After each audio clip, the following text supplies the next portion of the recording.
for not curing Elizabeth in time before moving to Elizabeth's mind, where he starts clearing out her Alzheimer's. Back to Nicole, she frees Brad and takes him to the blood cooling room where Amy's hiding. They'll have to wait here for Nicole's sign. Because of her developing powers, Amy doesn't feel the cold. She also confesses she's hearing lots of thoughts. Clark discovers Amy's missing and Shauna appears in his mind to tell him where to find her because the vampires want Amy to stay. At that moment the sweepers enter the cooling room and see Amy, so Brad immediately knocks them out. Now they've been seen, they can't wait anymore and they run away without noticing Amy accidentally drops her beloved book. Meanwhile Daniel wants to try with Winston again, but before he can even connect the machine, Winston appears in his mind. It turns out the machine never worked and Winston had been pretending so they would take him out of his cell.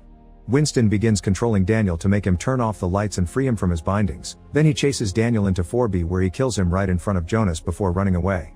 Tim shows up in Jonas' mind to tell him he isn't infected, but this time Jonas retaliates by saying he already knew about the kiss. Elizabeth had told him she made a mistake and they worked on their relationship to move on, but Tim clearly never got over it and he's still bitter that he lost.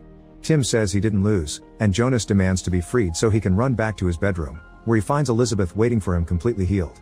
There's a serum injection lying around, implying she's been infected as well.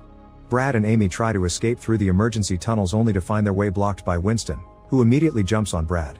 When the vampire is about to kill him, Amy screams so powerfully that she pushes Winston away before passing out. When she wakes up minutes later, she's stuck in an elevator with Brad, who reminds her not to tell anybody about her powers. While Clark forces the elevator open to save them, Nicole shows Gilder Daniel's body to make him shut down the project, but he still refuses.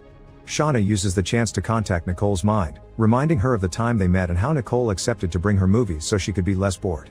They ended up watching the movies together, and they became friends, especially when they bonded over their semicolon tattoos that indicated they both tried to end things for themselves in the past.